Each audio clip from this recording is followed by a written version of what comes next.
Hi, good afternoon. Welcome to the Retail Festival. My name is Hugh Sayre. I'm a business writer, and this afternoon I just want to spend a few minutes running through 10 tips for creating engaging copy that inspires people, builds brands, and drives change. This is all about business writing for real people.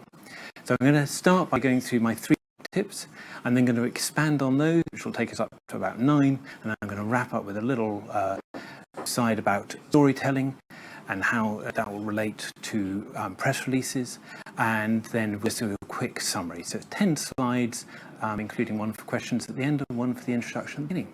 So welcome to the show, and let's crack on. Let's see if this works. Here we go, my 3 top tips. Okay, the first top tip is to inspire change. You've got to inspire people, you've got to talk to them like individuals. And to build your brand, you've got to have clear, consistent messaging. And to actually drive change, you've got to have a really clear sense of purpose, a destination. So here we go, inspire by treating them as individuals, build your brand with simple, direct messages, and drive change by sharing a clear purpose. Those are the 3 key things that I would like you to remember today. If you walk away at this point, at least you've got those things to think about. But hopefully you'll stay with me for the remainder of this, for another 10 minutes or so. So let's expand on points. The first thing is to think about this inspiring people by treating people as individuals. What does that actually mean? It means actually thinking of them as human beings, thinking of them as yourself. They are like you. They have emotions, they have pains, they have busy lives. They are worried about things, happy about things, and like you, they have 1,440 minutes in every day to do everything they need to do, including eating, sleeping, drinking, and walking the dog. And you are going to try and get them to give up 5-10 minutes of their precious time to read your copy, whether that's on screen, in print, however you're presenting it to them. You want them to give up time to engage with your copy, and you've therefore got to make it really work for them, not for you. So think about how you want to be spoken to, and think of them and their needs. So let's expand on that point. Make your messages relevant to them. This is the key word you need to be thinking about. It's not relevant to you, it's relevant to them. What are they looking for? This requires some empathy on your part to really try and engage with their busy lives and think, how am I going to help you? What am I going to give you that you can use to make your life easier, your better, your business faster? What's the motivation that's going to drive them first to read, and hopefully read everything you've written? More importantly, what's the motivation that's going to make them remember what you've written? And finally, what's going to motivate them to the ideas you've given them? And I don't just mean the share on social media. I'm thinking about when they are in conversation and someone says, oh, who would you recommend? Yeah, what brand, what business, which person would you recommend to do this? Are they going to share your name, your business name, or your personal name? Yeah, are they going to share your message? Or are they going to share someone else's?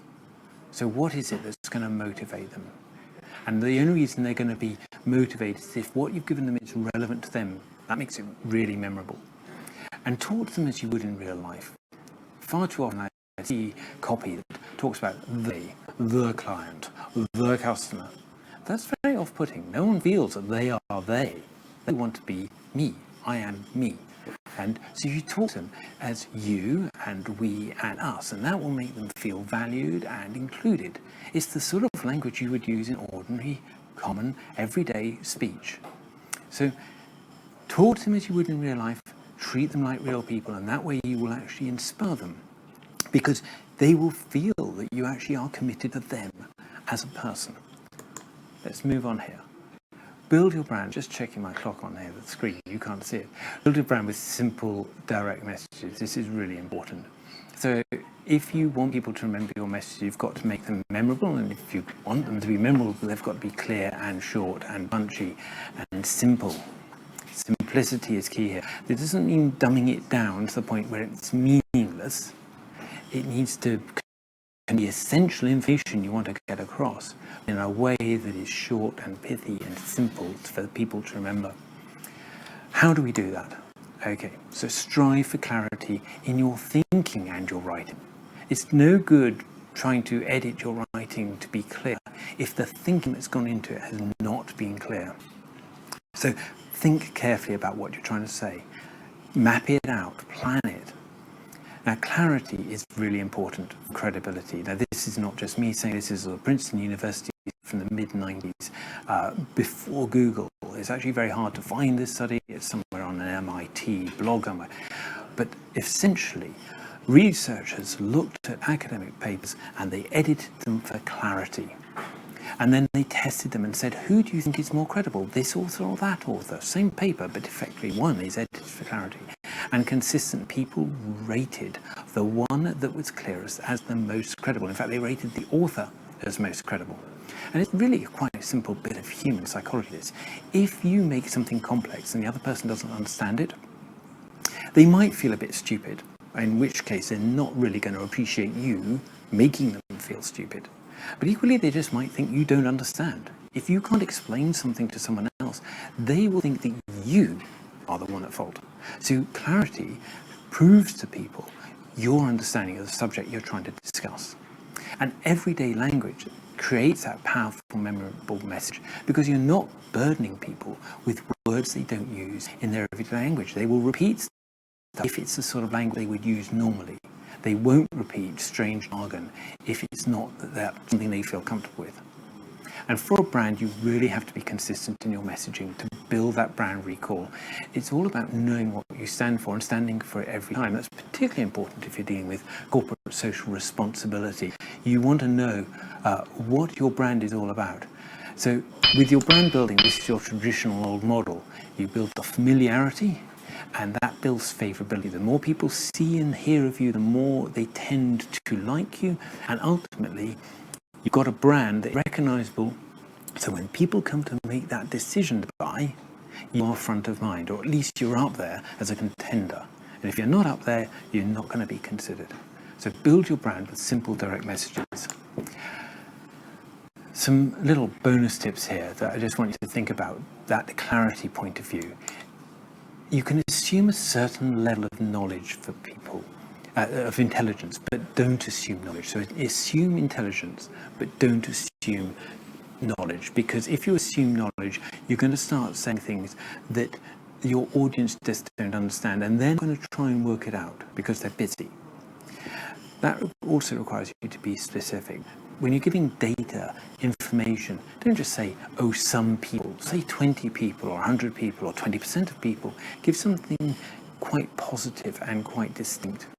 Cut out the jargon and the three-letter acronyms and use an active voice. So don't start saying things like lessons were learned, where it's unclear who learned lessons. Say we lessons, or you learned lessons, or our team learned lessons.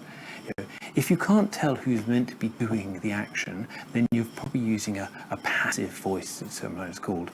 So if you say the form needs to be signed, that doesn't tell you who has to sign the form. If you want someone to sign the form, you say, we need you to sign this form, or we need your doctor to sign this form, or we will sign this form. So I then want to give you this point. This is from David Ogilvy, one of the great advertising people of all time, probably. Wrote numerous books. They're well worth checking out and reading. They're still full of words of wisdom. But his ultimate guide to his copywriters was use short words, short sentences, and short paragraphs because it makes it memorable and readable. And then this is one that always gets people, but read your writing out loud. Actually pick up the paper and read out loud. This is where you will stumble over things that don't really work. You will spot your spelling mistakes, your grammar mistakes, but more importantly, you'll spot the mistakes in terms of flow. And that's where you can then really start editing, because if you're stumbling over your own words, your audience will too. Drive change by sharing a clear purpose. You've really got to have a sense of your route and your firm destination. If you don't, you're going to get lost. If you have too many destinations in a blog, I want to tell them this, and I want to tell them that, and I want to tell them, you're going to be backtracking yourself before you actually get to the point you want to get them to. And that's going to lose your audience. So really have a clear destination. If you've got 4 or 5 destinations in an article, you've probably actually got 4 or 5 articles. You will build your confidence by telling where you're going. It's the old adage, tell them what you're going to tell them, then tell them what you told them. And think about the emotions, think about the responses you want. And there are two sorts of responses, the emotional response, how they're going to feel, and there's the actual action you want them to take, the result, what's this going to drive them to. So Maya Angelou said, people will not remember you for what you did or what you said, but will remember you for how you feel. And the action, it could just be click here, it could be sign up for this newsletter, it could be pick up the phone, but think about what you want them to do and be very clear about them, give them a clear instruction. That driving your change by sharing clear purpose. Another point to it is put your main points first. Cut the warm-up waffle. Don't take your readers for a ramble through the woods. That's not what they're here for. 1,440 minutes, you're going to make it count. Get to the point quickly. Help them find what they're looking for. You make them a promise in the headline, deliver on that promise, and help them find that answer to that promise quickly so they can move on. And guide them with signposts. Remember the intros and the subheads and your conclusions, and think about how it looks on the page. Are those subheads actually helping people through the story? Yeah? Are your intros helping people through the story? Do your conclusions actually make sense? My final point for you is write like a reporter. So when people are thinking about press releases, they actually forget that the journalists and the editors are going to be getting this, and you're wanting them to convince them to put this in front of their readers. Well, they're thinking about their readers, they're thinking about what's relevant for them. It's all very well to research like an academic, and I'd urge you to research your subject in detail because you'll find the nuggets there that really make the copy interesting, but you've still got to tell a good story. So you've got to think about what is the hook, what's the one thing that's going to draw your reader in and hold their attention and keep them to the end. And one way of looking at this is what Rudyard Kipling called his 6 servants, the who, what, why, where, when, and how of storytelling. Now, you will jumble those up in one way or the other. Some stories you'll really focus on the who, others you'll focus on the why, some on the how. That's where your planning comes in and where you start to think about what's the priority. But these tap in very neatly, in a way, to what journalists are looking for in stories. The journalists are looking at things like, what's the time? Is it an urgent story? Is this happening now? What's the significance to my reader? What's the relevance? Is this something that's proximate to them? Is it close to them, either physically, literally, in the same area, or psychologically? If you think of Norwich City Football Club on tour, yeah, they might be over in the Far East. Psychologically, they're still close to their fans. Prominence. Is there a personality involved? It might be a local politician, the chair of the parish council, or it might be Stephen Fry, someone famous. And then what is the human interest, that emotional hook? And so these sorts of tie in with the who, when, what, how, why, and where of the story. And if you get these elements and ask yourself, what are these elements in my story, and mark them out, you'll be able to then structure your story more effectively. So that's it. Quick summary. Treat your readers as real people because it builds empathy and engagement. Use words like you and we and us. Make your messages simple as possible, no simpler, because that makes your brand memorable. So you stop the writing and you start editing, and edit hard. Always try and cut at least 10% of your copy. Have a clear purpose. Map it out beforehand. And then give readers a clear confidence in what you're about to say by telling them what you're going to tell them. Point them in the direction of where we're going. Say, this is our destination, this is how we're going to get there. And signpost it so they know where they are in that journey. And be relevant to them. Always be relevant. Be relevant to them, not yourself.